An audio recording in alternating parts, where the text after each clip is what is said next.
Muy buenas tardes y bienvenidos a Etéreo, arquitectura que se escucha. Buenas tardes, ¿cómo están, chicos? Excelente, buenas tardes. Buenas tardes, gracias por la invitación. No, bien, está saludando Fer, que enseguida lo presentamos. Sí. Fran, Guada, música y seguimos. Bueno, Fer, no te presentamos y que quizás más fácil que vos te presentes o nos digas quién sos para quienes nos están escuchando, sepan quién es el invitado de hoy del programa. Bueno, yo soy Fernando Díaz Terreno, soy arquitecto, soy urbanista, trabajo profesionalmente en estudio estrategias con Celina Caporosi y Marcelo Corti, también arquitectos, y soy profesor de la Facultad de Arquitectura en la Universidad Nacional. Muy bien. Aprovechando la presentación y previamente habíamos grabado una pregunta, yo creo que al toque que la escuches vas a sacar la voz y vas a saber quién te la hace. Pasamos a ver qué te preguntan y en función a eso alargamos el programa. Okay.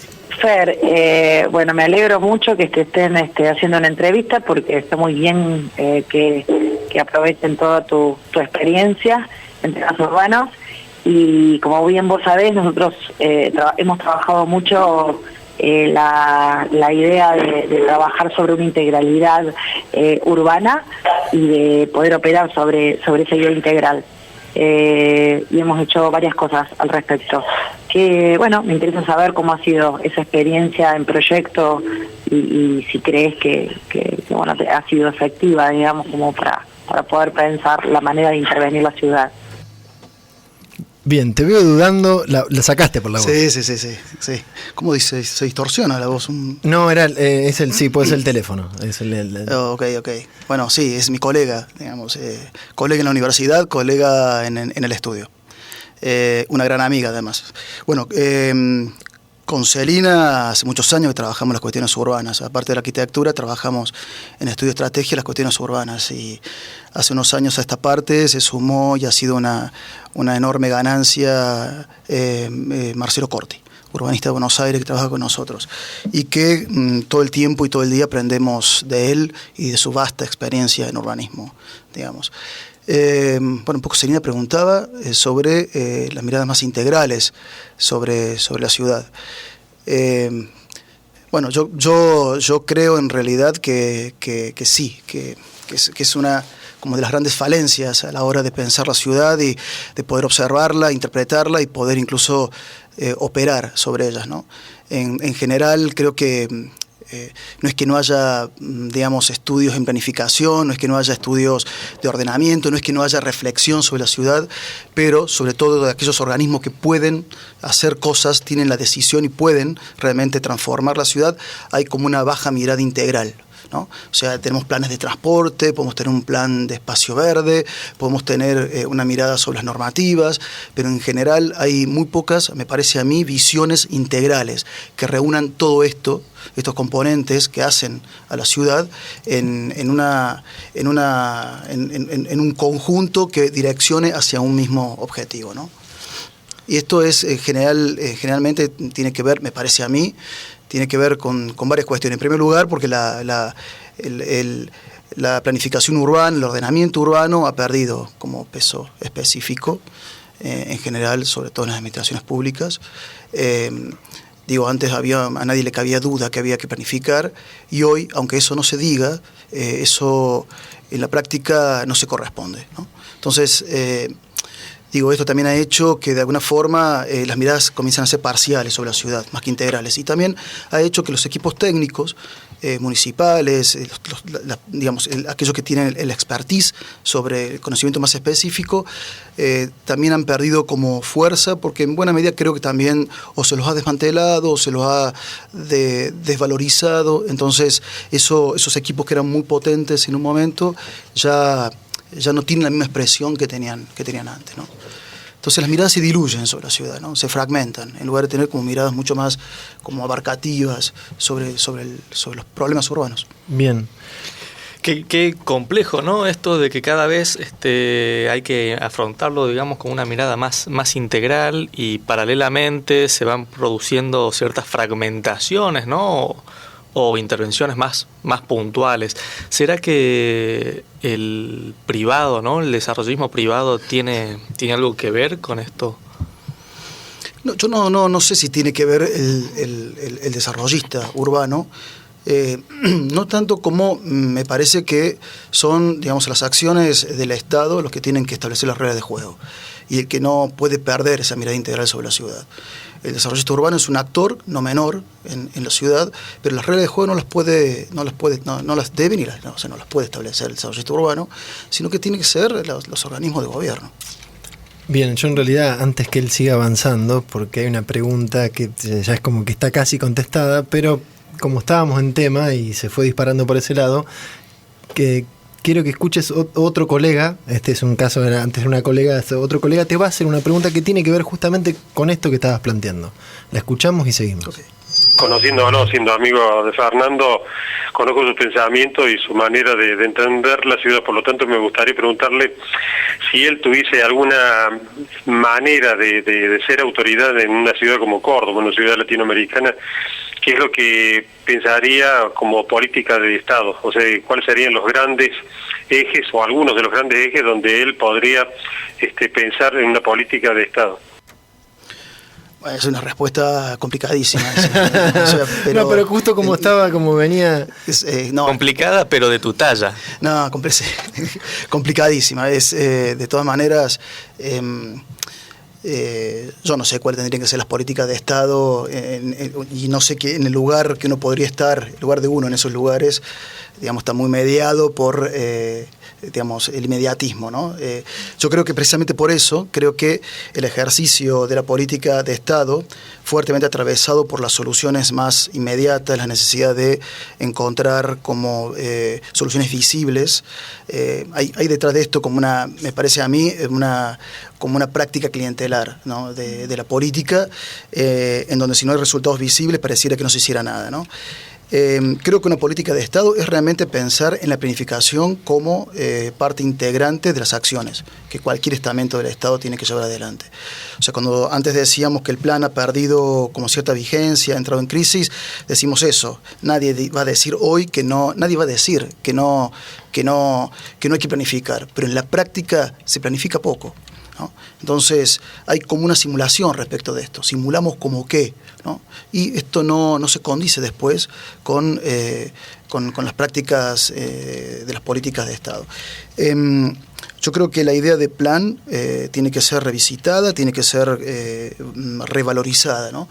Creo que un Estado municipal no puede renunciar a la idea de tener un plan sobre la ciudad. Y el caso de Córdoba no tiene un plan. No hay plan urbano en Córdoba. La última instancia de planificación fue el plan que la propia municipalidad llamó 2020, que se hizo por un equipo técnico de la Facultad de Arquitectura en cooperación con la municipalidad, trabajando conjuntamente, pero que no es ley. O sea, si el plan no es ley, nadie tiene obligación de cumplirlo, digamos. Y aparte fue un plan en un proceso que fue interesante, pero que quedó también un poco trunco. Digo, una ciudad no puede renunciar a tener un plan. Digo plan como es el instrumento que te puede garantizar como una coherencia. Continuidad a largo plazo, quizás. Continuidades, política a largo plazo. El plan engloba las políticas, los programas, ¿no? Las acciones sobre la ciudad.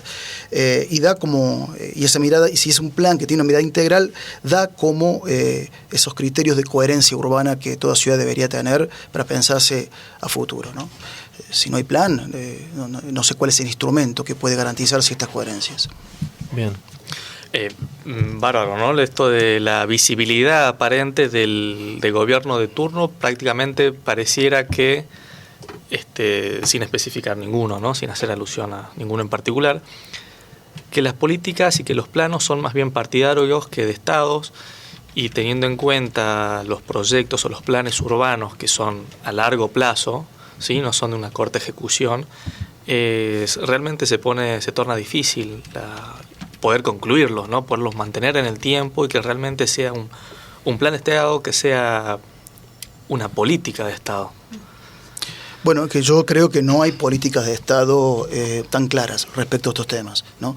Y lo que decíamos antes no significa que no se haga nada, se hacen cosas, se hacen muchas cosas. De hecho, tengo que decirlo, en la Municipalidad de Córdoba, que es el ámbito que más conozco, digamos, en la Dirección de Planeamiento Urbano, en el periodo en que estuvo, y tengo que decirlo, Leticia Gómez, digamos, se repensó la normativa en muchos aspectos, se pusieron los técnicos a estudiar la ciudad, ha habido ahí un salto cualitativo de la forma de abordar los problemas urbanos. Por supuesto que esto no ha sido suficiente, porque tiene que estar acompañado de voluntades políticas y tiene que estar acompañado de un contexto que entienda estas cuestiones como políticas de Estado, ¿no? Fer, ¿te puedo hacer una pregunta así como para bajar un poco? Porque imaginemos que no nos escucha un arquitecto, ¿no? ¿Qué es el urbanismo? Como para, sí, es súper complejo, pero más o menos para que entendamos qué es urbanismo, más o menos lo que nos puedas definir, como para que sea más amable al oído y uno pueda, digamos, no entendamos, hice un gesto, por eso me río, pero como más o menos, ¿qué podría ser para definirlo simple? Es una ciencia, por decirlo de alguna manera, bien, digamos, bastante joven, tiene 150 años, digo, en el universo científico no es tan antiguo, y que es una ciencia de la ciudad, digamos, llamémoslo vulgarmente así. Es una ciencia de la ciudad. Y que estudia la ciudad, que la piensa, la analiza. Que reflexiona sobre ella, que puede pensar, que la estudia, que la interpreta, y que evidentemente esto tiene un fin operativo, ¿no? O sea, el urbanismo tiene un fin operativo, en ese sentido está muy emparentado con la arquitectura, porque hay como detrás hay una pulsión de hacer cosas, ¿no? Una pulsión de transformar, de proyectar. Como el arquitecto como que quiere organizar el territorio, quiere definir y tiene... Bueno, yo creo que el tema del orden, la organización, son comunes, digamos, como atributos tanto de la arquitectura como del urbanismo. Por eso, digamos, hay muchos puntos en común entre ambas disciplinas. Pero el urbanismo, bueno, es un poco eso, digamos, es esa disciplina que piensa la ciudad para poder transformarla. Y que sea más amable para todos los que vivimos en ella, ¿no? Y que sea más amable para todos. En lo posible. Y te habíamos invitado con esta idea de pensar entre todos qué era la forma urbana. Yo me puse a leer, reconozco, ¿viste? Y es muy amplio, ¿no? Es como hablar de un concepto súper genérico dentro de lo que sería el urbanismo, ¿no? Porque el urbanismo como que tiene varias ramas, ¿no? Y entre y forma urbana es como que queda también enorme dentro de este mundo. ¿Cómo medianamente lo podríamos explicar y definir como para que se entienda? Podría ser como una subdisciplina la forma urbana dentro del urbanismo. Bien. De hecho, creo que hay gente que se dedica fundamentalmente a pensar esa forma urbana.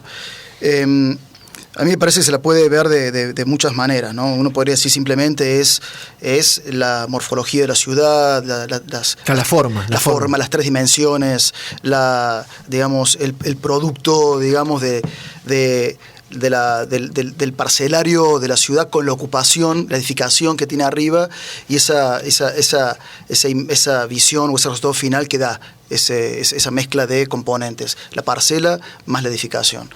Pero sería lo que vemos caminando. Cuando uno va caminando es lo que medianamente, para que yo lo pueda entender. Yo estoy pensando, yo no somos arquitectos. Ahí ves la forma urbana, digamos, escala del peatón. También la puedes ver desde un dron, la puedes ver desde una panorámica, arriba. La puedes ver, digamos, serían como las tres dimensiones, digamos, actuando conjuntamente de la ciudad, ¿no? Un poco algunos dirían que la ciudad real también, la ciudad que finalmente es el resultado de la ciudad, tal cual es. Pero también se podría pensar de que la forma urbana son todos los componentes actuando integralmente, ¿no? No solo la edificación y la parcela, sino también el transporte, sino también el movimiento, los sistemas verdes, digamos, las acciones sobre el espacio público. En ese sentido, sería como un concepto más amplio de forma urbana. Y también hay que entender, me parece a mí que es interesante, porque la forma urbana conlleva como una idea también de tiempo, ¿no? No existe una forma, digamos, espontánea, ¿no? Esto es la forma se construye a través del tiempo, ¿no? Y la forma urbana de la ciudad hace 200 años no es igual que ahora, ni seguramente va a ser igual 200 años a posteriori, sino que la forma urbana también se la puede entender como resultado de un montón de acciones en el territorio o en la ciudad a lo largo del tiempo. Hoy lo que uno ve es el resultado, ¿no? Pero también ese resultado es una acumulación de acciones. Nunca se pensó algo de una forma unitaria, sino que es la acumulación de diversas acciones en el tiempo, que hoy lo ve, digamos, como un resultado. Claro, yo me estaba imaginando, en ese resultado podemos ir volteando y hacer acciones nuevas, ¿no? Claro, porque hay sí. es un rehacer y Permanente. hacer permanente, Claro, constante. es así, digamos. Cuando hablabas del movimiento, ¿cómo podemos pensar la ciudad en movimiento? ¿Qué sería, digamos? ¿Estamos hablando de transporte o qué otro? No, sí. No, hay una, digamos, hoy le llamamos movilidad urbana. Bien. ¿No? Que es un término tampoco que es tan 20, 30 años hacia atrás no se hablaba tanto de movilidad urbana, sino que se hablaba de transporte y red vial, ¿no?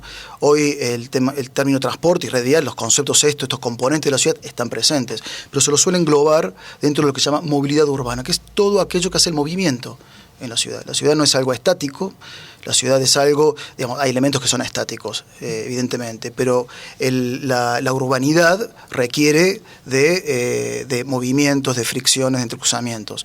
La gente se mueve todo el tiempo, nunca está en un punto fijo del territorio, ¿no? Entonces, cuando hablamos de movilidad, estamos hablando del transporte público, que es el que, digamos, encausa masivamente el movimiento de la gente, pero también puede ser el transporte privado. Y también puede ser el movimiento peatonal, digamos. O sea, uno tiene velocidades, tiene diferentes tipos de movimientos, diferentes tipos de velocidades, y eso también lleva, en esto de la forma urbana, que es algo que uno percibe, a diferentes tipos de percepciones, ¿no?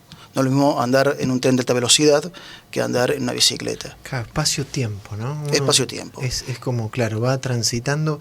Aprovechando esto que decíamos, queremos sumar también otra pregunta de un colega que quizás escapa, pero tiene que ver con lo que estamos hablando. La escuchamos y seguimos. La pregunta sería si realmente se puede pasar de ese urbanismo académico o en parte teórico que enseñamos en la facultad a un urbanismo que influya en la realidad cotidiana de la gente. Bien, sacaste por la voz quién. Sí. Colega Alejandro Cohen. Bien. Claro que sí. Sí, yo creo que una preocupación de muchos en la facultad, y no solo con el tema del urbanismo, sino en general, con todas las subdisciplinas que enseñamos allí en la Facultad de Arquitectura, el urbanismo entre ellas, qué traducción práctica tiene eso, ¿no? Y no que quede simplemente como dentro de la academia todo este tipo de cuestiones. Yo creo que, en primer lugar, esa preocupación es absolutamente genuina y tiene que ser una preocupación. O sea, todo lo que uno enseña o lo que los alumnos aprenden, digamos, es para poder después tener como algún tipo de pulsión transformadora, ya sea en el ámbito de la arquitectura, haciendo una casa, o sea pensando los problemas de una ciudad, ¿no? Pero también creo que cada ámbito tiene su especificidad. La facultad no es la réplica de la realidad profesional, ni tiene por qué serlo.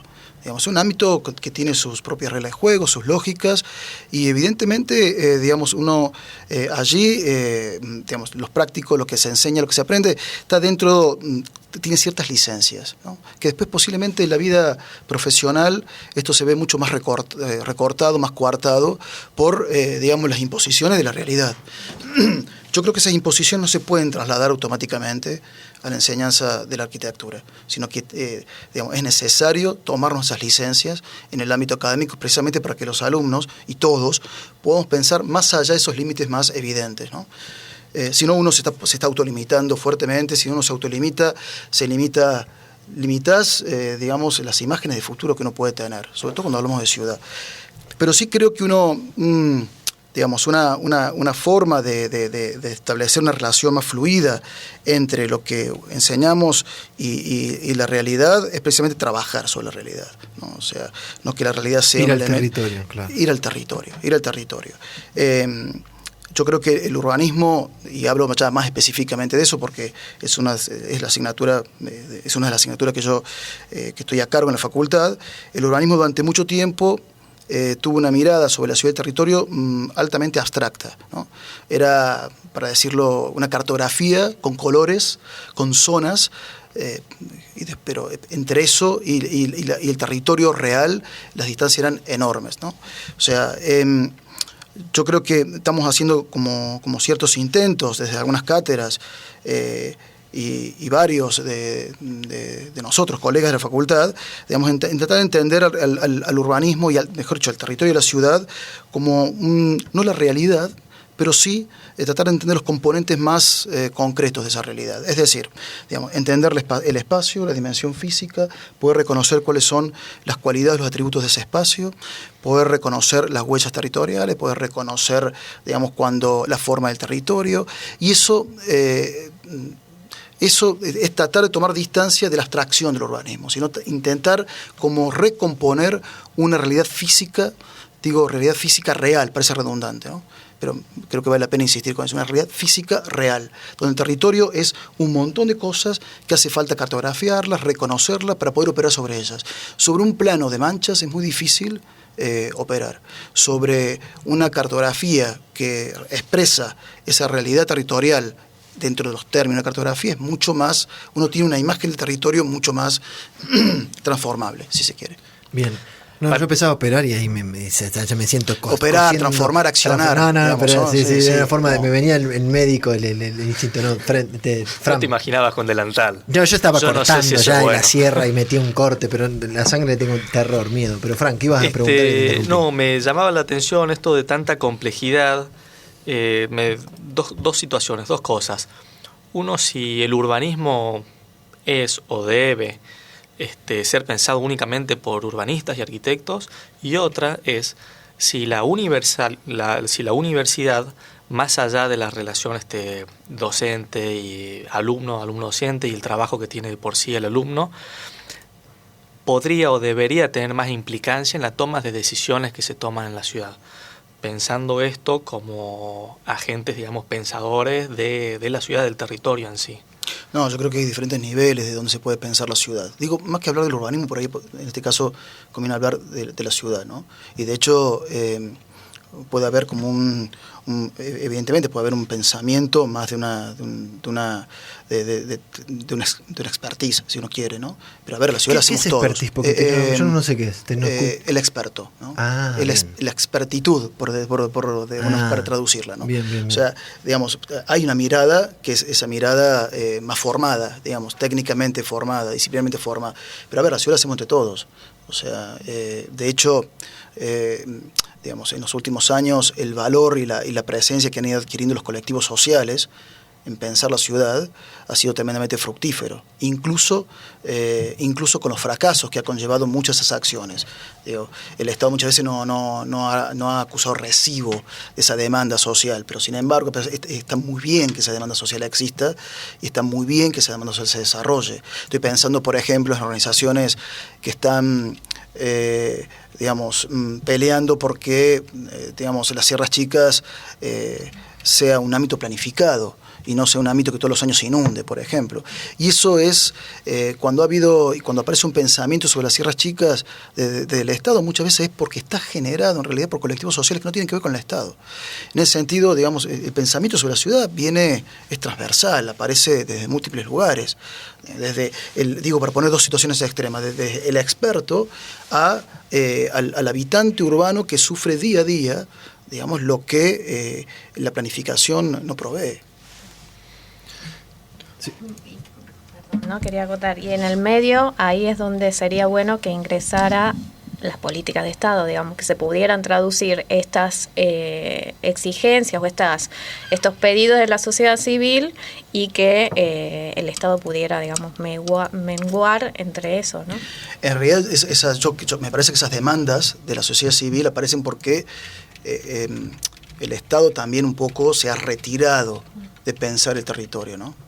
O sea, si alguna vez eso fue función del Estado y a nadie se le ocurría que eso pudiera ser función de otros, digamos, en los últimos, con el retiro general del Estado en todos los ámbitos, en la economía, en todos los ámbitos, digamos, bueno, ahí aparecen las demandas de los colectivos, que son demandas parciales, porque tienen que ver con la preocupación más inmediata. Se me inundó la casa, me están deforestando el bosque, el transporte público no pasa por este lugar. O sea, tiene que ver con esa esas demandas más inmediatas, pero que son absolutamente necesarias y que también van construyendo una mirada sobre la ciudad que es necesaria, ¿no? El Estado no solo que debe acusar recibo de eso, sino que debe asumir que eso aparece precisamente porque no está, digamos, no está a la altura de las circunstancias.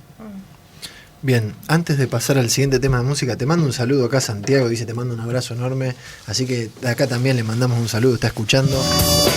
Bueno, recién en el medio de la música que estábamos conversando, Fran, tenías una pregunta que había quedado Sí, en el aire. había quedado un poco colgada, y es en realidad si te parece a vos, Fer, que la universidad tenga que tener un mayor grado de incumbencia en la toma de decisiones que tienen que ver con la ciudad.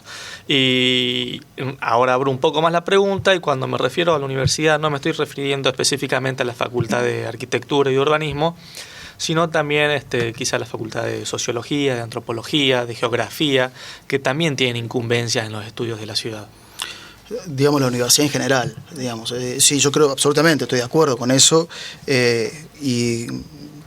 Digamos, yo creo, a ver, primero que, la Universidad Nacional de Córdoba es la segunda ciudad de la provincia, por decirlo de alguna manera, ¿no? O sea, hay un capital humano, un capital social, trabajando todo el tiempo y pensando cuestiones que tienen que ver, que atañen a nuestra vida cotidiana, entre ellas las cuestiones de la ciudad y del territorio. En específico, la Facultad de Arquitectura, yo creo que ha habido una pérdida de presencia. Una pérdida de presencia de su opinión, digamos, sobre los problemas de la ciudad, ¿no? Casi como si la ciudad fuera un soporte y uno habitar en otro lado, ¿no? Que los problemas de la ciudad no nos afectaran directamente. Yo creo que hay que recuperar esa presencia. En algún momento, yo lo he dicho varias veces, había como una connivencia fuerte entre, por ejemplo, municipalidad y Facultad de Arquitectura. Los mismos equipos técnicos de la municipalidad daban clases en la facultad, eran los profesores, y viceversa, ¿no? Eso ya no se da con esa manera tan estrecha como se daba en una época.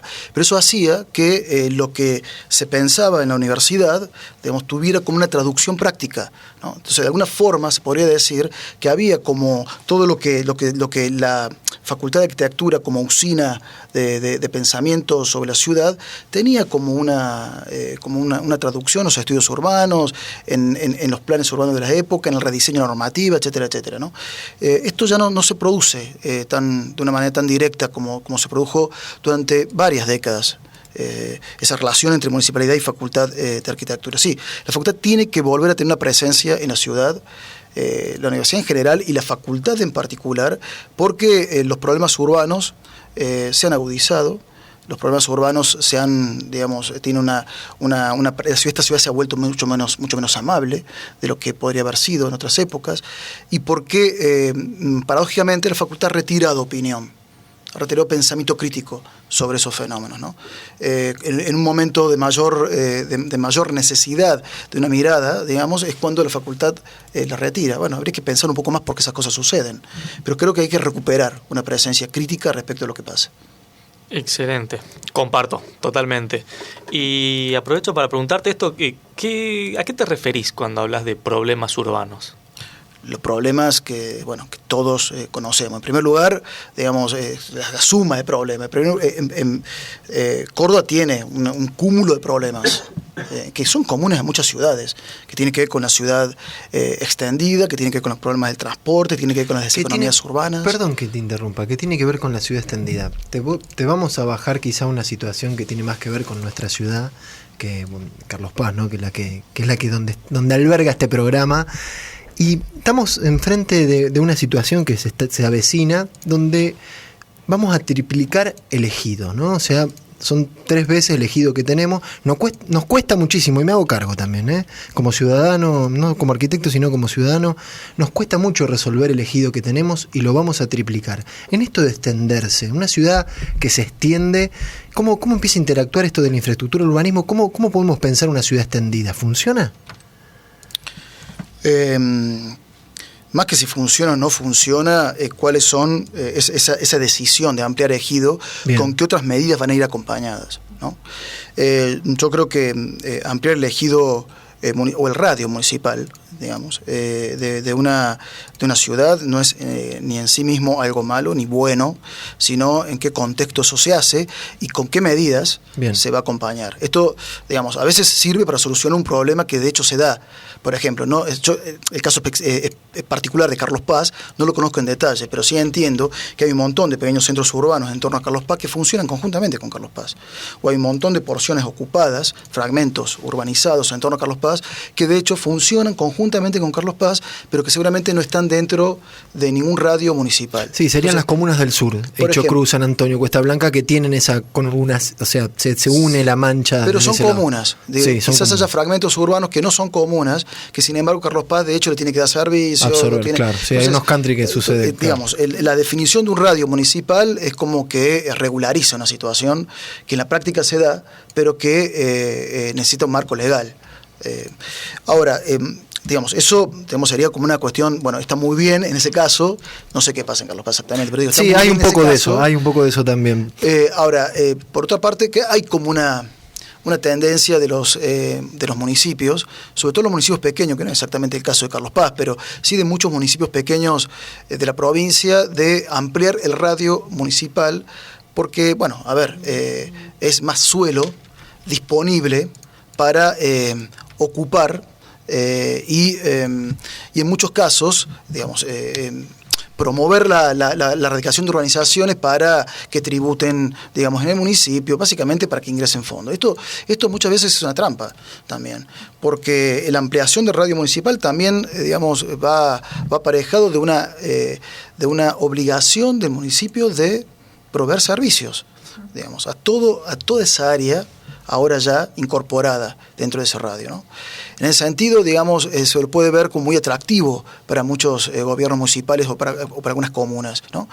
Pero eso a la larga trae problemas. Ahí hay que proveer transporte, hay que proveer de recolección de basura, de electricidad, de agua potable. No digo cloaca, porque, digamos... Carlos Paz tiene un 35, casi 40% de cloaca, o sea que vamos, claro, sería Pero yo me quedaba esta idea romántica, pues yo me acuerdo en la facu, urbanismo, me hablaban de ciudad difusa y ciudad compacta. Por eso te preguntaba si funcionaba o no funcionaba, porque yo me quedé con ese esquema, no soy un especialista, ni mucho menos, pero me quedó esa idea. Yo me imaginaba que una ciudad quizá compacta, donde logra... No necesariamente hay que saturar, ¿no? Una densidad, pero pensar esa ciudad que es más amable, ¿se puede o es algo inviable? No, yo creo que se puede absolutamente. Lo que creo que no hay que pensarlo en términos fundamentalistas, ¿no? Bien. No es o ciudad compacta o ciudad difusa, que yo usaría el término disperso más que difuso, porque tiene más que ver con las lógicas territoriales nuestras. Difuso es un término más europeo, si se quiere, ¿no? Entonces, no es o esto o aquello. Yo creo que hay que tender a una compactación, ¿no? Hay que tender a tratar de lograr un menor consumo de suelo, que en general cuando uno extiende la ciudad está consumiendo suelo natural o suelo productivo rural, ¿no? Con todas las consecuencias que eso puede tener cuando esa extensión urbana no es racional, no está planificada, y si está planificada no está bien, no está racionalmente planificada. El Estado es uno de los grandes promotores, básicamente, de la extensión urbana. Creo que esa compactación, digamos, se puede lograr poniendo ciertas medidas regulatorias de la extensión de la ciudad. También densificando, ¿no? O sea, digamos, concentrando población en menos cantidad de superficie. Hay muchas maneras de densificar una ciudad. No necesariamente tiene que ser la torre en altura, no necesariamente tiene que ser lo que llamamos a veces la verticalización de la ciudad. Hay formas intermedias. No hay que imaginarse cuando uno densifica una torre de 30 pisos. Barcelona, y es un ejemplo que ponemos siempre, tiene un promedio de 6 pisos de altura. Y vos vas a ver en el perfil urbano, en el skyline de Barcelona, vos vas a ver muy pocos edificios, ¿no? Y sin embargo tiene en 4 kilómetros por 7 kilómetros la misma población que la ciudad de Córdoba, con calidad de vida. Digo, hay formas de compactar sin necesariamente generar degradación de espacio urbano, concentración indebida de actividad, etcétera, etcétera. Con relación a la dispersión urbana, yo creo que es un fenómeno que es muy difícil poder digamos, que desaparezca del horizonte de la ciudad. Es la forma en que se están construyendo los territorios en las últimas décadas, se están transformando los territorios en las últimas décadas. Creo que sí puede esto ir acompañado de fuertes medidas regulatorias. Por ejemplo, Sierra Chica es un caso concreto. La forma que es uno de los grandes lugares donde Córdoba ha llevado población, ha diferido población de la ciudad a su entorno metropolitano. Esto digo porque estamos estudiando precisamente este año, particularmente en la Facultad de Arquitectura. Y es una de las zonas más afectadas. Una urbanización que no ha sido medida, que no ha sido racionalizada, que ha ocupado piedemonte de laderas y piedemonte de montaña, que ha ocupado lugares de cauce madre de ríos. Entonces, digo, ese no es el tipo de urbanización a donde hay que favorecer, ¿no? Geográficamente somos muy similares, ¿eh? Y claro, es un valle metropolitano, como Punilla. Tenemos, claro, y a su vez cuando decís esto de comer territorio, acá se ata con algo que planteamos que me voy a ir, pero la ley de bosque tiene mucho que ver. El uso del suelo hay que ser muy responsable. Y está bueno lo que decís de no ser fundamentalista, porque es cierto, a veces ampliar el ejido puede permitir solucionar si va atrás de una infraestructura que banca esa ampliación de suelo. Me quedo con ese concepto porque es bueno no decir, bueno, hay que hacer. Me parece muy interesante, sí, te interrumpí. Pero pero hay que demandar esa ampliación de radio. ¿Con qué medidas va a ir acompañada? ¿No? Se podría llevar primero el agua y después lotear, porque por lo general primero se lotea y después se llevan los servicios, ¿no? Es una cosa que en realidad habría que construir un soporte bien urbano para luego poder ocuparlo. Digamos, acá se hace muchas veces a la inversa, ¿no? Ocupamos sin las condiciones mínimas de habitabilidad que toda urbanización debería tener, y después está el Estado y todos proveyendo, digamos, de los servicios que no se previeron, ¿no? Y esto es muy grave en el caso de los barrios cerrados o los countries, que tienen un promedio de 8 habitantes por hectárea. Claro, es una irracionalidad llevada al extremo, ¿no? Con una calidad de vida formidable. Yo porque voy a dar un ejemplo, barrio privado X. Me ha tocado la posibilidad de estar ahí y hay una calidad de metro cuadrado per cápita, o sea, por cada es muy lindo, ¿no? Porque no lo voy a negar, vivir ahí tiene ciertas cualidades, llevó el paisaje, no viviría en un country, pero el paisaje que tiene, o sea, es muy favorable para el que vive ahí, pero sí, es muy irracional a la hora de pensar la ciudad, pero me parece que eso no es ciudad. No es ciudad. Y no solo que no es ciudad, sino que algunos dirían que es como un tejido necroso dentro de la ciudad. La ciudad tiene que ser, primero, que es un ámbito donde lo público debe tener como continuidades, donde la vialidad debe tener continuidades, que es parte de lo público, donde el transporte debe poder acceder, y los grandes bolsones de barrios cerrados son precisamente, es un coto donde todo lo público o sea, todo aquello que hace a la esencia de una ciudad, si podemos llamar estos términos, no ingresa, ¿no?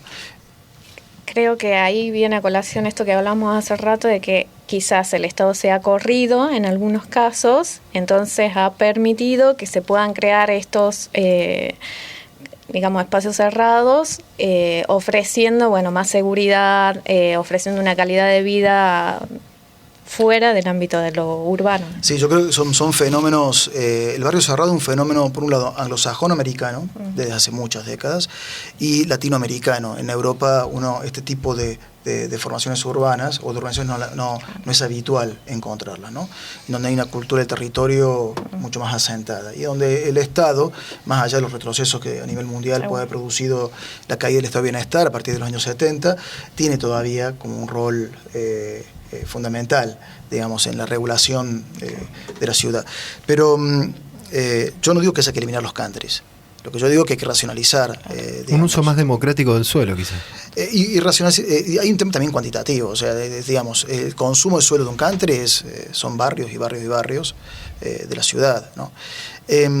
Yo no digo que haya que eliminar, pero sí se puede. Rosario puso freno a los countries dentro del ejido municipal, ¿no? O sea, si digamos, los countries que pudieran aparecer tiene que ser por fuera del radio municipal de la ciudad de Córdoba. Es toda una medida bien interesante, habría que estudiarlo un poco mejor. Sí, nos puede pasar que de pronto la mancha se una entre Córdoba, porque queda este vacío legal entre Córdoba y Carlos Paz, donde está todo el camino, que ya está empezando a aparecer, no sé si lo viste en la ruta. Sí, absolutamente. Estamos con ese, porque sí, dice Córdoba, yo no quiero que Carlos Paz. Entonces, ¿qué pasa me explico, ¿no? Absolutamente.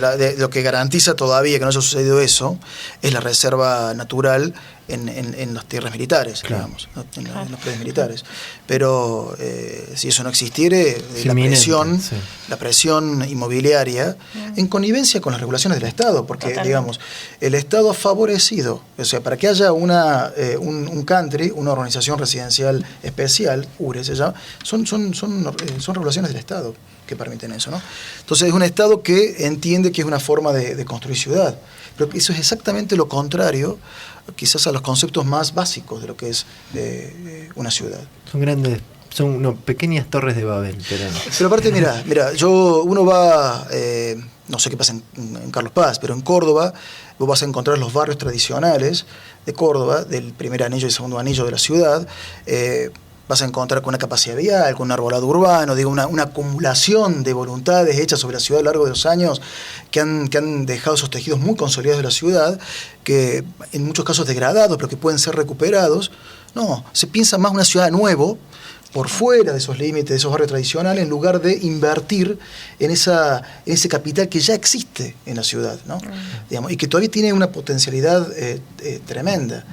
En ese sentido, digamos, cuando uno va a ver las calles en torno a las situaciones de los countries en Córdoba, están en excelente estado. Y vos vas a ver las calles del centro, de los barrios del área intermedia, los barrios tradicionales como los viejos barrios Pueblo, San Martín, están hechos un desastre. Entonces, finalmente, también, lo que está diciendo eso, lo de los countries es un fenómeno que también tiene que ver con la falta de políticas urbanas. No digo que no tengan que existir, pero no puede ser la forma de urbanizar, claro, por excelencia. Porque aparte es la forma de urbanizar para un sector social también, o para ciertos sectores, un segmento social con capacidades, ¿no? Privilegiado, ¿no? Pero también eso está diciendo que el dinero de todos también va hacia esos lugares. O sea, el dinero va donde está el dinero. Entonces, con lo cual hace que todo sea mucho más desigual de lo que puede haber sido.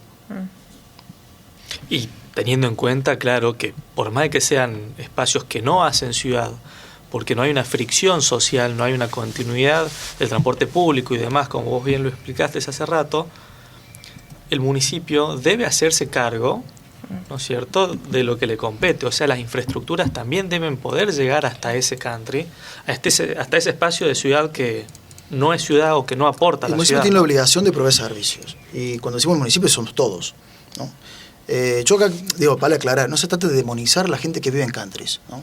Son modos de vida que han surgido en las últimas décadas, porque frente a varias cuestiones, lo que vos mencionabas, digamos, la idea de la seguridad, que es una idea hasta el punto relativa, porque en los countries también se roba y hay delitos.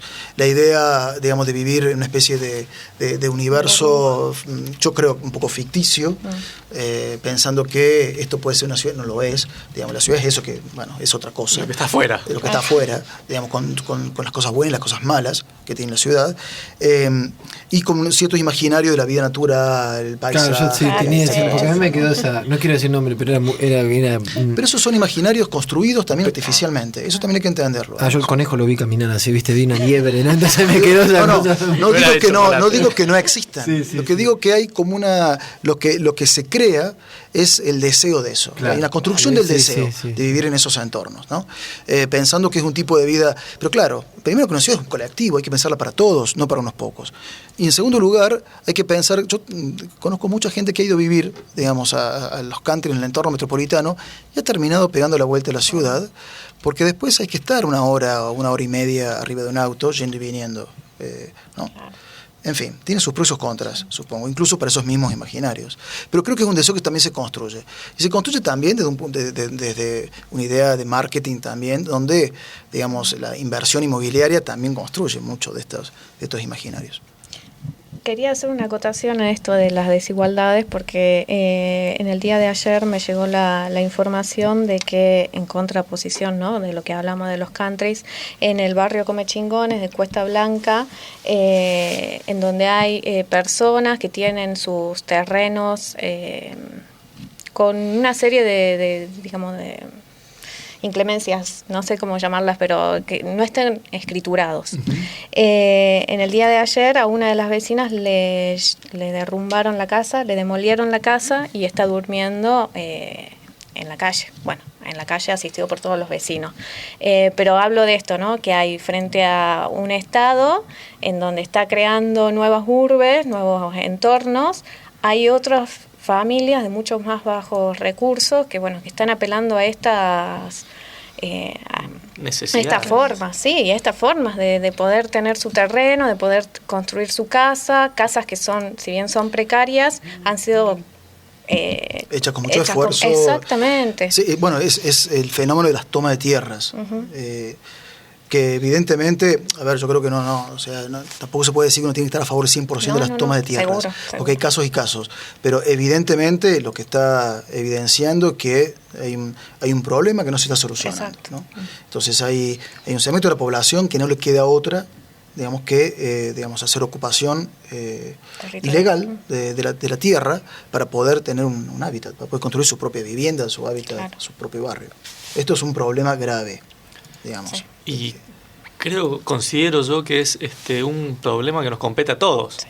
Esto ¿no? que me decía Fran de los lotes y la... Porque creo que nos compete a todos, porque si no estaríamos replicando la situación del vivir dentro de un country, claro, que paradójicamente es darle la espalda a la ciudad, ¿no? Pero es lo que decimos antes, o sea, digamos, las calles del country, o para llegar al country, están en excelente estado, ¿sí? Y quien hace eso es la municipalidad. Quien pavimenta esas calles, quien le hace cordón cuneta, quien la arbola, es la municipalidad, ¿sí? Y sin embargo no puede dar solución a estas cuestiones que son más extremas, que tienen que ver con gente que no tiene vivienda, ¿no? O sea, el problema de la vivienda es un problema grave en Argentina, no solo para los sectores más precarizados, sino para las capas medias, digamos, y no hay como no hay políticas claras de vivienda respecto de eso. Esto a veces lo menciono en la facultad en varias oportunidades respecto a y son cosas que no se saben en general. Hay una cantidad de vivienda ociosa que no lo ocupa nadie. Claro. Bueno, Carlos Paz. O sea, Carlos Paz ha sido mucho tiempo la ciudad de veraneo de muchas familias que tienen acá sus casas, vienen a veranear, digamos. Pero Córdoba tiene un parque de vivienda ociosa, no sé, los estudios del Instituto Hábitat de la Facultad de Arquitectura lo pueden decir con más precisión, pero yo no sé, superan entre el 20 y el 30%, es un parque habitacional, y Ciudad de Buenos Aires también, la Cava.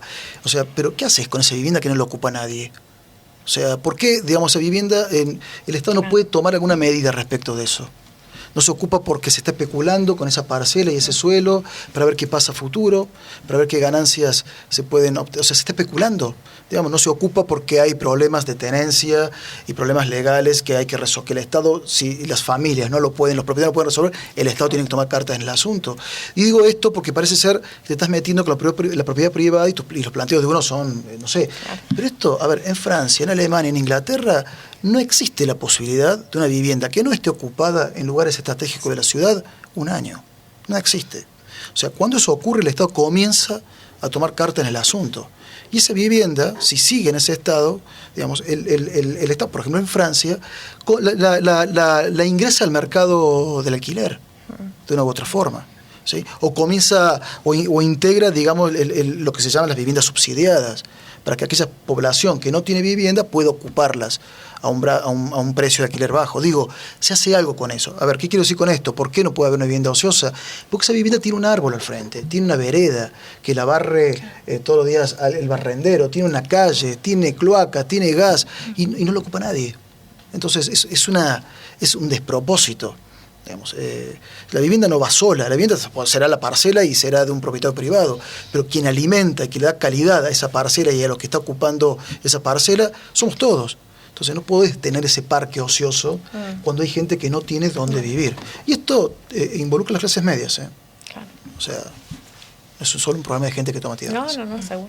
Ahora que el suelo, ¿no? ¿Qué tema que va a ser tener el acceso al suelo en un futuro muy cercano y muy presente es muy complicado, ¿no? Fran, yo recién que lo veníamos hablando previamente, que dabas el ejemplo, que te querías que le haga esa pregunta antes que ya vamos terminando, que me parecía muy valiosa. Sí, yo creo que igual lo fuimos hablando, ¿no?, a lo largo de todo el programa, pero tenía que ver con este deseo, ¿no?, que por ahí tenemos la mayoría de poder tener una casa, tener un jardín o el patio, poder tener perro, y esto nos va llevando al deseo de tener un lote propio que por ahí supera los 500 metros cuadrados y demás, o esto de decir, bueno, quizá por seguridad me voy a vivir a un country, que generalmente toman lugar en la periferia de las ciudades, y esto tiende a expandir y expandir lo que se suele conocer como la mancha urbana, y en algunos casos hasta llega a unirnos con otras comunas, con otros municipios, ¿no? Esto, la conurbanización.